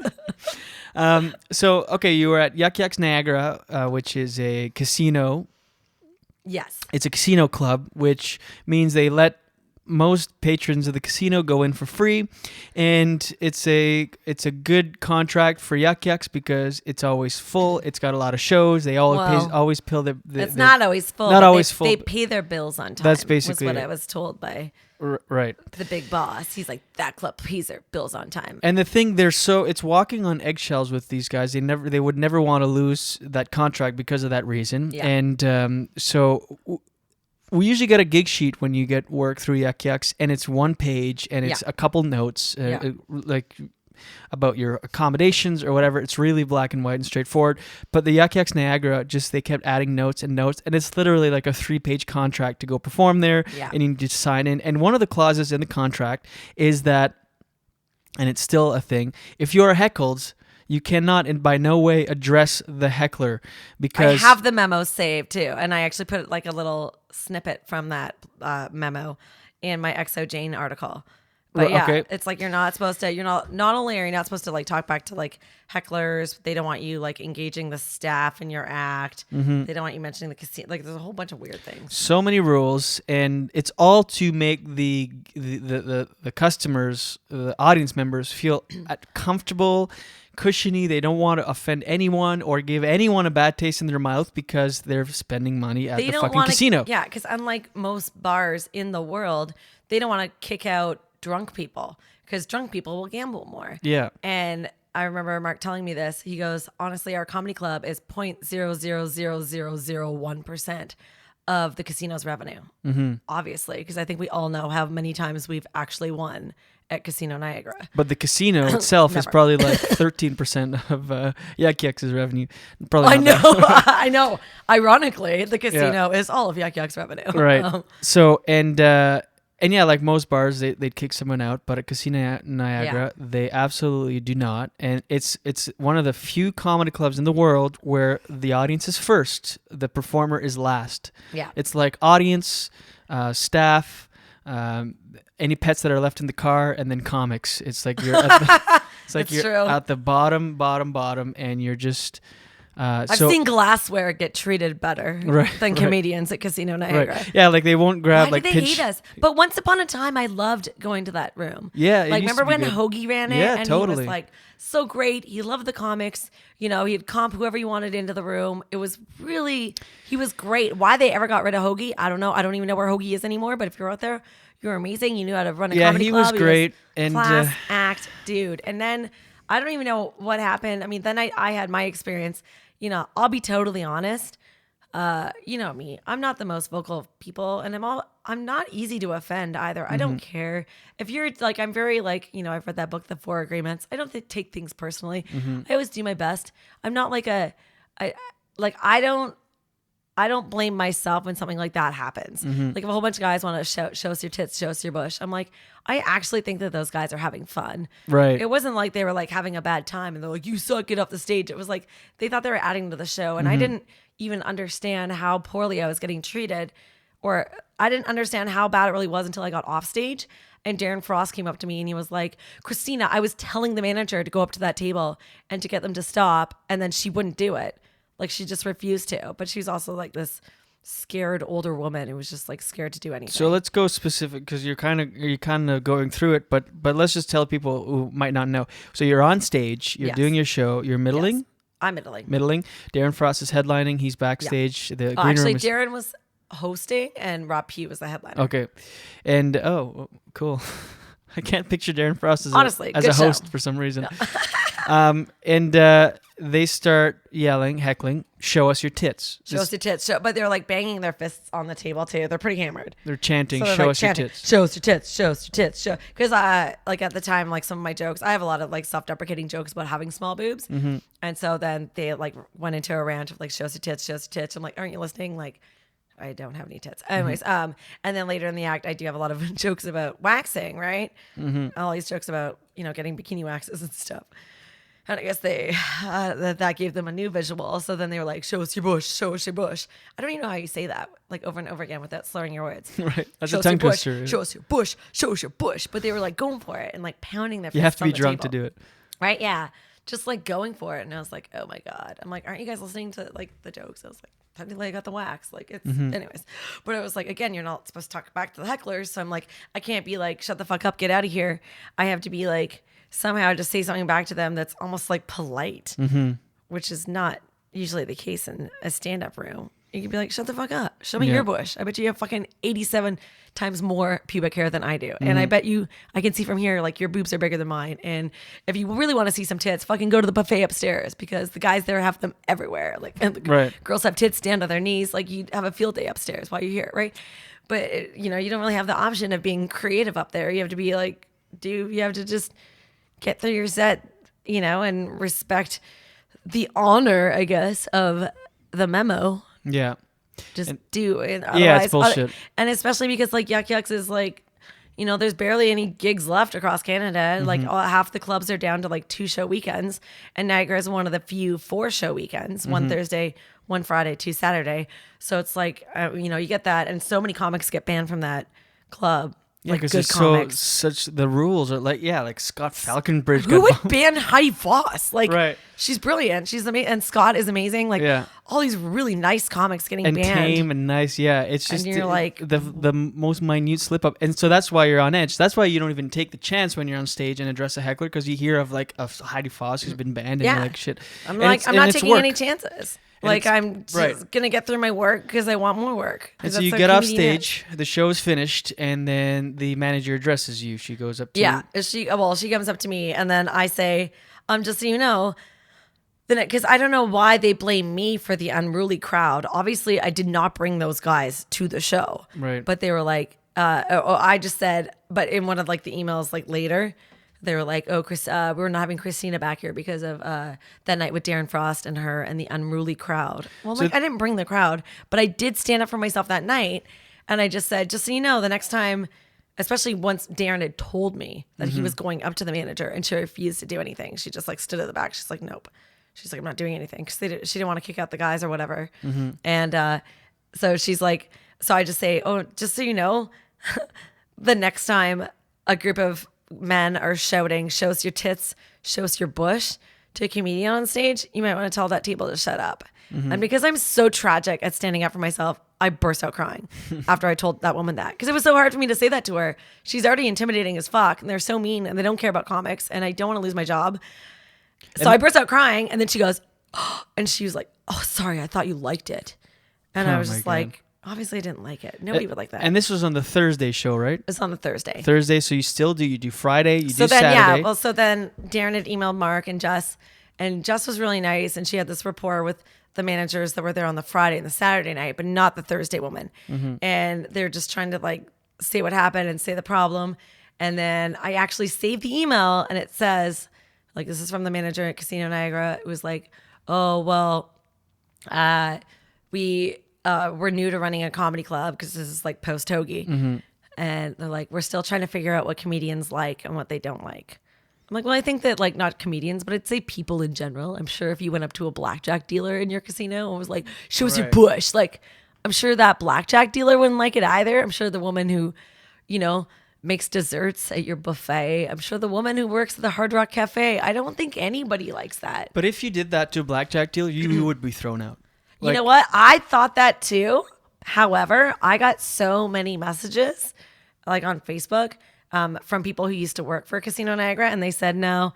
They're like that company actually treats all of their employees equally like shit. It's got to be a company thing, because I've gotten kicked out for far less of a casino. I remember I was drunk at a blackjack table in Halifax, and I was saying like smoking a pancake. I don't know. I was quoting Austin Powers, and I was being a drunk idiot. It was pretty tame though, and I got kicked out. So it must be a Casino Niagara thing.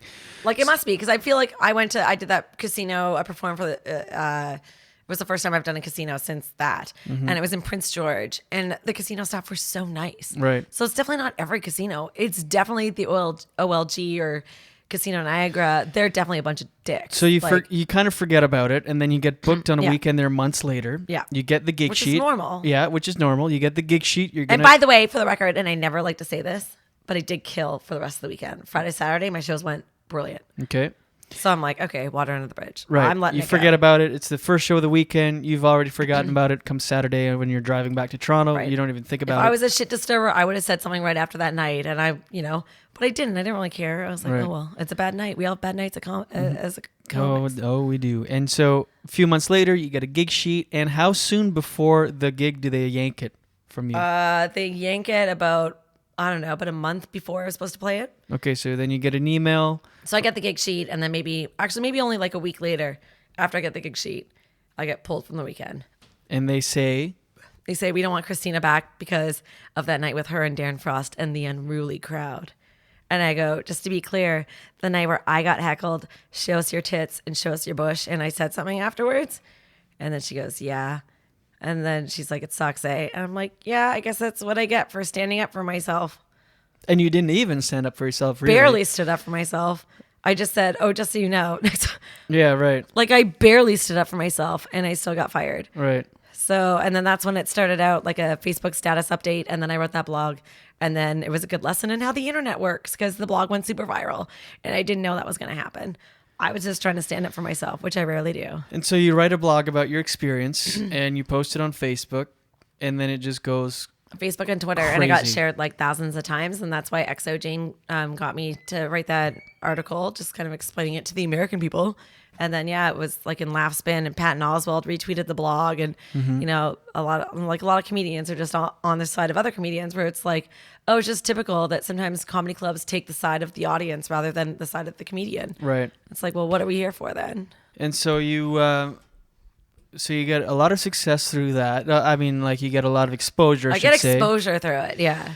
And but that could be intense too, because then all of a sudden, like, I'm getting like hundreds of thousands of hits on my YouTube, which I like never update because I'm a tragic businesswoman, and then you find all these new internet haters, and then it's just like, but wow. that exposure sort of translated to your next sort of endeavor, which I didn't even really plan on that, but then I started this blog, and I accidentally had all these followers from this scandal, and then it kind of built my little new writing project. So you decide, how do you get the idea for Tinder? So Tinder comes out, it's a freshly new app-ish, and then you decide, I'm going to go on 50 dates. Well, it was so weird, because like when I joined Tinder, I literally just wanted to like, you know, I just wanted to hook up with somebody. Mm-hmm. I mean, I'm still a chick. I'm still going to be kind of picky. I can't help it. But I didn't want a boyfriend. I knew that. So there's no point. I've never online dated before. But I'm like, what's the point? I don't want to go on Match.com. I don't want a boyfriend. Mm-hmm. But then Tinder seemed like, oh, this is this fun way of like swipe right, swipe left. And you can go meet somebody like 5 minutes after matching with them. Where Like, do you that's get what the I idea like. for a blog? Where does that come in? I didn't get an idea. I didn't decide to blog about it until after date number 5. Mm-hmm. When I went on the date and I was like, so how's Tinder working out for you? And he goes, I've only been on one date with one girl and she was really shy. He goes, how about you? I'm like, well, my first date drank like 3 times faster than me, which is like a big deal, I think. And then the second date was too young, so I set up with my friend. The third date showed up high on cocaine. It was lunchtime on a Monday. And the fourth guy had to go drop off money at Pizza at midnight on a Tuesday to his quote unquote boss. I'm like, and now there's you. And he just goes, my name's not really Tom. I made it up. I made up a fake Gmail account to get a fake Facebook, to get a fake Tinder profile. He's like, until you came along, I was totally going to delete the app. And I was like, why am I not writing about this? And then I started writing about it, like after date number 7. And then I was just going to call it my week. Like I was only going to be on Tinder for a week. Right. But then I wrote about all these 7 dates and everybody was like, keep going. And then I said, well, I'll go on 50 first dates because of the movie. It has a ring to it, 50 first dates. And then, and then I remember being 15 dates in, being like, oh my God, I don't want to do this anymore. It's like stressful to like go on that many dates. And they were all first dates.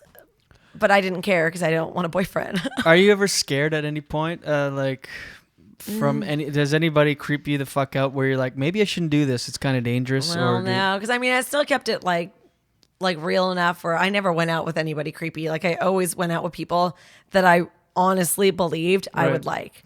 And so if ever I did go out with a creepy guy, it was definitely like, I didn't mean to. I really didn't know he would be creepy until I got on the date. Well, that's usually how they do it. That's that's the success of the creeper. You don't portray creep. I know. Well, there are creepness. certain people that like portray creepiness right off the top, but I would just never swipe right to them, or I never even go out with them. I always went out with people that I legitimately wanted to go out with. And so if I did end up learning a lesson, I learned a lesson like the real way, not like trying to be. And out of 50 dates, how many second dates? I did actually go out with number 45 a couple times, but most of them I didn't like. I obviously had to finish the blog, so I was like, well, I am gonna go out with 50 guys, regardless of if you like it or not. And Tinder's become sort of like this glorified hookup app where people just want to get laid. So was that expectation there on a lot of dates? I gotta be honest. I feel like when I first joined Tinder, I didn't know it was a hookup app, but I've never online dated before. Right. So I didn't know. So I never even I never went in with that expectation. And if that guy had that expectation, I didn't see it. I never knew. Like the first guy wined and dined me so hard and was like so polite. Took me out to a really expensive dinner. Right. I don't think any of us in Toronto knew that Tinder, like this is like a year and a half ago. I joined in July of 2013. I don't think any of us back then knew that Tinder was a hookup app. It was only like later, like I maybe found out 6 months later it was a hookup app. And I'm like, well, oh, no wonder but so many people are reading this blog. Right. Right? Because they think I'm doing it with everybody. How many people of that would you have been? I slept with about 5 people. 5 out of 50, that's not bad. That's not bad. And Yeah, you're right. That is probably why people Oopsies. have been reading, because now you can go online and read all these memes, or not memes, but these screenshots of how now people are just straight up direct. Like it seems like when you started, people were at least trying to court a little more. Oh, totally. I feel like there's lots of quarters. And there's this thing in society where if you're a guy and you sleep with a lot of girls, you kind of seen as cool. Whereas a girl, if you sleep with a lot of guys, you're a slut. Did you get that a lot? Did you get some jealous readers or guys? Or how about like a guy that went on a date, didn't realize he was on a blog? Did you tell people that you were doing a blog, or did they somehow like I know? said, for like the first 7 of them, I didn't know I wasn't blogging, so those were like, I never told any of those guys. And then when I did tell guys I had a blog, a lot of them were like, oh, when you tell somebody you have a blog, they go, oh, who reads that? Your mom? Like, nobody's threatened by a blog. Right. And then like it almost seems like it's not cool to have a blog. Like they just like you're like, I don't care, you have a blog. Nobody reads blogs. And then people read my blog and they're like, oh wait, people actually read this blog. I can So did you ever go on a date with someone and they got jealous after because they saw all these other guys that you're going with, your 50 dates?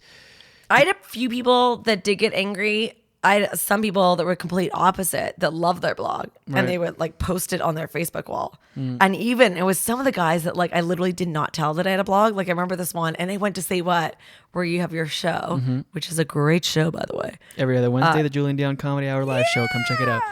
Right. Oh my God. But I had a date with him and like he was lovely. Like he was really nice. But I kind of made fun of him, but in a like not in like a mean way. But I'm like, he keeps on swaying his head like he's Ethan Hawke and Reality Bites, like one of these like cool hips. Anyways, but then so he puts the blog on his Facebook wall, like after he discovers it, because this is at the point where like the Having to Post is actually posting a bunch of my blogs. But he was proud of it, and all his friends were like, "You do sway your head like that, man." So it was like, I get nervous that I'm being insulting, but sometimes you can tap into somebody, especially if they're a virtual stranger, right? And you just like observe them in a certain way that I think all their friends observe too, but like their friends would never be like, "Yeah, you do like have a weird head sway," like. And it was so funny. All his friends were like, "You do that, man." It was kind of cute. That's funny. Yeah, man. And that went on for 50 weeks, for a year, basically. I did it. And you did it, and you got some great exposure and success from that, and a lot of publicity and all that. And you started another blog, Resisting Marriage. Yeah, well, everybody was like, you have to keep writing, obviously. And that's true. I feel like, ironically, the weird thing I got out of Tinder was becoming a better writer, because I kept on writing every single week. I'd write every single Tuesday. I'd write a blog. And so, yeah, you give yourself a whole year of writing religiously, which I've never disciplined myself to do before. And then like when I go back and I read like number 1 versus like number 30, it's just like the writing is so much better. I'm talking about myself here, where I'm not ego Magoo or anything, but I can honestly see myself. I've become a better writer. You're just doing it over and over. Yeah. And recently on your blog, the Yuck Yucks Niagara resurfaced. Tell us a little bit about what happened there. It's sort of become a thing again. Sorry, I'm responding to a text message, which is so tacky, but I have to, because I'm going to tape another podcast. The day in life of a comedian. Almost done. All right. Yeah, we're running late here. Sorry. That's okay. We'll just get through that last question, and I'll let you be on your way. Okay. And by the way, the Say What gig, you're kind of responsible for that, for introducing me to that room. I know. I knew that space is like beautiful for comedy. And of course, I'm too disorganized to have my own comedy night. As much as I love to do comedy, yeah, I'm too disorganized to actually like pull it off. But you wanted a room, and I was like, a room. I see this room being a great room. And it's been 2 years in December. I know. I love it. I love it so much. I have taken dates there. But yeah, my Casino Niagara thing resurfaced, and I feel like, as much as people wanted me to get lawyers, and I had lawyers contacting me, because it was a bit of a human right. You see, like now the human rights cases are like, I think it's amazing that women are speaking up more when things are, done to them that aren't acceptable. I, of course, am tragic for taking everything in and just like letting it roll off my shoulders. Even that night, it didn't really sink in how awful I got treated until Darren Frost was like, that was absolute garbage the way they treated you. When I got off stage, I was like, yeah, I kind of thought so, but I was like, we all have bad nights as comics. And I was just like, I didn't think those men were vicious. I just think that they were disrespectful or they were having fun in their own weird, creepy, misogynist way. But I was like, I'm not gonna like let it eat me alive, right? But Right. but yeah, when I discovered my other box on Facebook, and I got like all these messages from like change.org and like serious great lawyers and human rights people that were like there for me and standing up for me. Obviously, Joy Behar show was like, that was the real thing where I was like freaking out. Because I'm like, I knew that Joy Behar would have cared about me. I was like, I knew. Like, we were all like, why is Joy Behar not finding me? We're like, it seems like this is the exact same like kind of thing that she would want to, you know. This is how the on the podcast, the blog, you wrote about it again because you're furious. You discover the other inbox that we all. I just you discovered all have too. an other box. You have to go look on Facebook. On Facebook, where I can't find it on my phone, but I see it on my home computer. If I see the other button. You get messages from people that if they're not your friends, it goes in there. I guess. It's or like events. if you guys don't have any mutual friends on Facebook, Right. Then it goes to the other box. Right. But right. if you have like if you have mutual friends, you can like still get messages from people that you're not friends with. Got it. And so you. And then you realize there's a message from the Joy Behar show for you to come on, which is no longer a thing anymore. I know. And so you're furious. You get the email. What does the email so mad. say? And at this point, I've already quit Yak Yaks. Right. And I quit. Like when I quit Yak Yaks, I had a list, which I listed out my like on a sheet of paper, but I had 9 reasons why I wanted to leave Yak Yaks. It wasn't some rash decision, and it was building up for a long time. And I know a lot of people are like, I'm surprised you didn't leave after Casino Niagara. Like Mark did treat me awful. Right. Like he was mean. He'd call me every night. He'd yell at me. He'd put his kid on the phone. He'd be like, I can't afford to lose that club, and just like freak out on me. But I didn't know, again, like when I was vocal on Facebook, I didn't know so many people were going to see that. Like, yeah, I had my Facebook friends, but I didn't know what was going to happen. I didn't know it was going to go viral. I had no idea. And so, I got yelled at, and I did get bullied, and I was scared to lose my job at Yak Yaks, and I did like my stage time, and I didn't want to ruffle any feathers. I didn't mean to create all this like giant drama. I'm not a drama queen, you know that. Like, anyways, and then there was all this drama, and then all of a sudden I'm on TV shows and radio shows, and I'm talking about it, and I'm, trying to be really nice about Yak Yaks, but even though like at the same time they were totally not on my side, right? And they were like, shut the fuck up. I can't afford to lose that club. They pay their bills on time. I don't care about comics. I care about money. I need that money.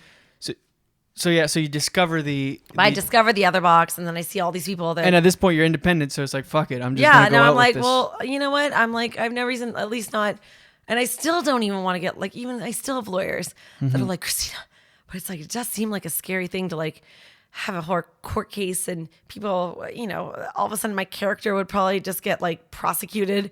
It'd be like, well, you're like I don't know how I come off. Like I know I'm a nice person, but like.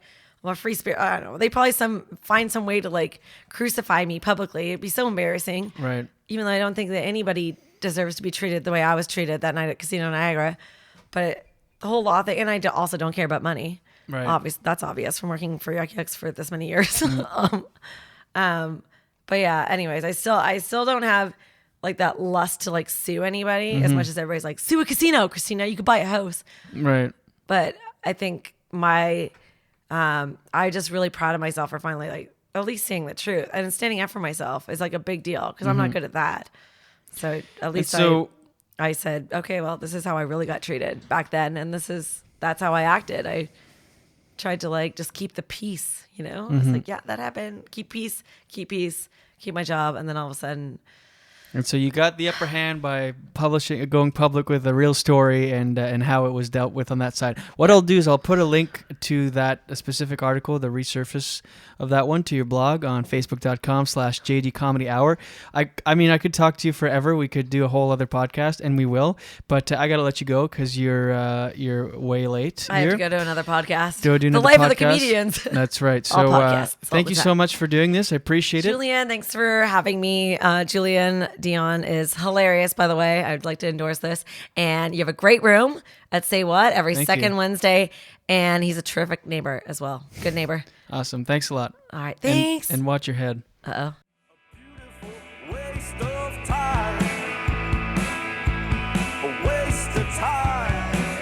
Well, there she is, episode 17 in the books. By the way, I'm recording this from my cell phone. I left Lemon Press Studios, got home to piece together and publish the episode, only to realize I didn't record an outro.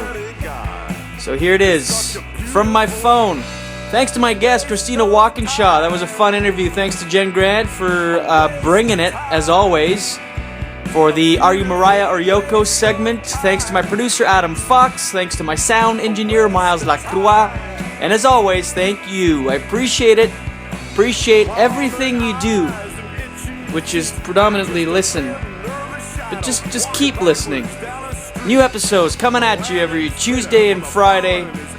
Rate the show on iTunes, subscribe, all that good stuff. Share the love. Email the show pod at jdcomedyhour.com.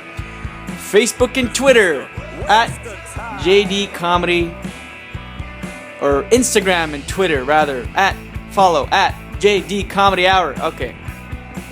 Also, come to Say What next Wednesday, November 19th. Got a great show for the Julian Dion Comedy Hour live show. Garage Babies on stage. Gonna be a good time. Do it up. I think that's everything. Mom, I love you, and yeah, that's it. Talk to you on Tuesday. Watch your head. And go back to bed. It's such a beautiful waste of time.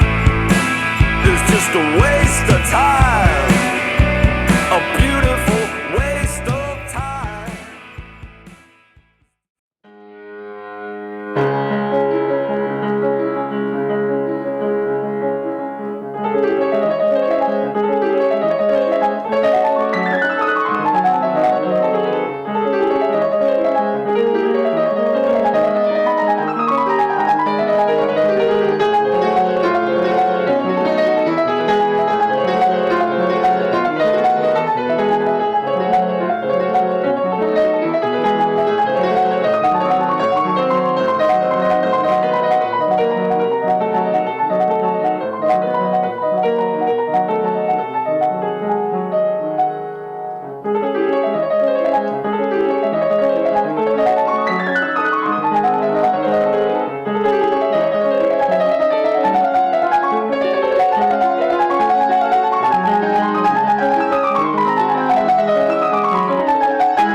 Dan Aykroyd bottle.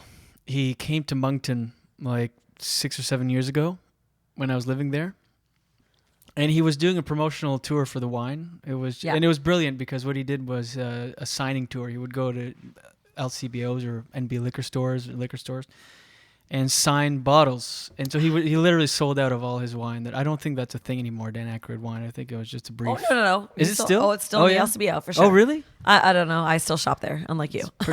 We should talk about this. It's pretty terrible wine. But, so he came to the restaurant I was working at the time. It was an AstraZeneca Christmas party meeting. Yeah. And in the back VIP room, which only sat like 9 or 10 people, he was there with his entourage or whatever. And the AstraZeneca people didn't know that Dan Aykroyd was in the back room. And they had a live band. He came out and played harmonica and Mustang Sally. It was amazing. Anyway, I served him for the whole thing. It was great, really nice. Super nice guy. And it was back then where you didn't bring the machine to the table. You went and swiped it at the bar. They had to come to you. Yeah, but so he just gave me his card, and I was going through a crowded bar. So instead of putting it in the billfold, I put the card in my pocket.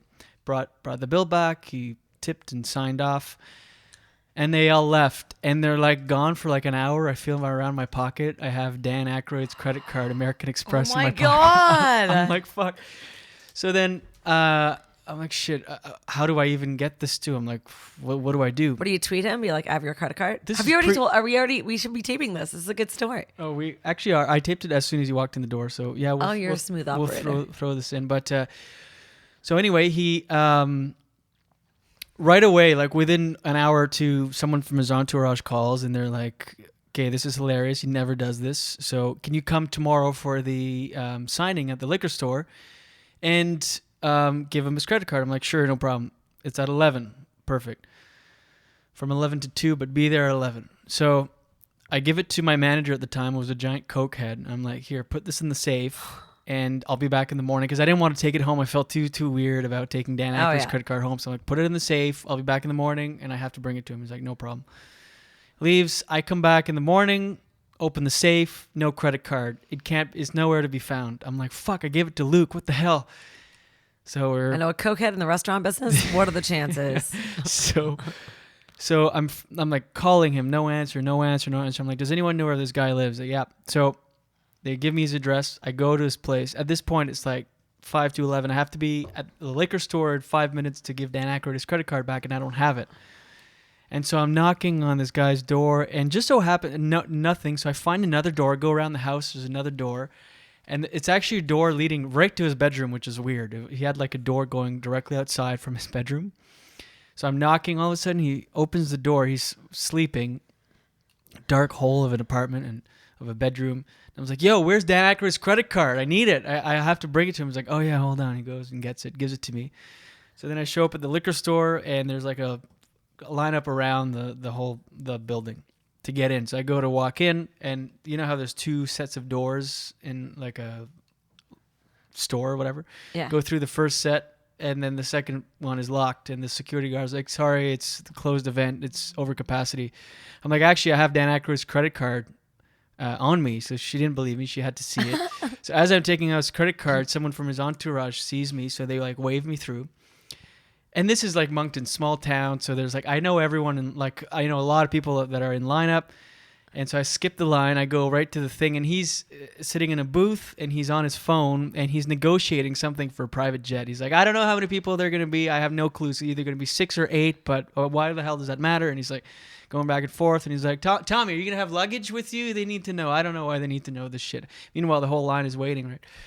And so I'm standing behind him in this little kiosk thing, and he hangs up the phone, and at this point, his friends are like in front of him, like the people that brought me to him. They went in front. They're like, hey, Dan, look behind you. So he looks up. He's like, oh, hey, Julian. He's like, I can't believe I did that. I left my card behind or whatever. So I give him his card. As I'm giving it to him, the people are like, hold on, we have to take pictures of this. This never happened. So I'm like presenting Dan Aykroyd with his American Express. People are taking pictures, local newspaper. Anyway, so then he's like, can I get you some wine or whatever? I'm like, sure. So he grabs me that bottle that you see there, and he signed it. And then I went off on my way, talked a little bit, a few more pictures, and then I left. As I'm leaving the liquor store, they're like, did you pay for that? And he's like, yeah, we got this one. Don't worry about it. So another thing about that bottle is it's full of water because like 2 years after the fact, I was at my cottage with my buddy Lawrence and his now girlfriend at the time. She was passed out on the couch, and we were just like, we had just enough drinks where we were on the cusp of like, okay, we need to like drink now. We need to, Right. And we didn't have any booze except the bottle of Dan Aykroyd red wine. And we convinced ourselves very quickly that the really important part of it was the bottle and not what's inside. So it's actually water in there. I sealed it up again, sort of. Hilarious. And, I know. I could tell it's corked. That's why I was like, oh, you didn't even cork Yeah. it. You're just like, it's going to age. Yeah. It's going to age fine. Fine like Dan Aykroyd. He's aged just fine. All right. That's so cool. Can I check in on Foursquare? You know how I'm checking on Foursquare. Let's it's Swarm now, but I never update my phone, so I still have Foursquare. I'm gonna drop a clip of your stand up, and we'll come back from that. Kinky. Okay? Do I get sound exchange money for this? Or? All right, so I'm dropping a clip of your stand up right now. Oh,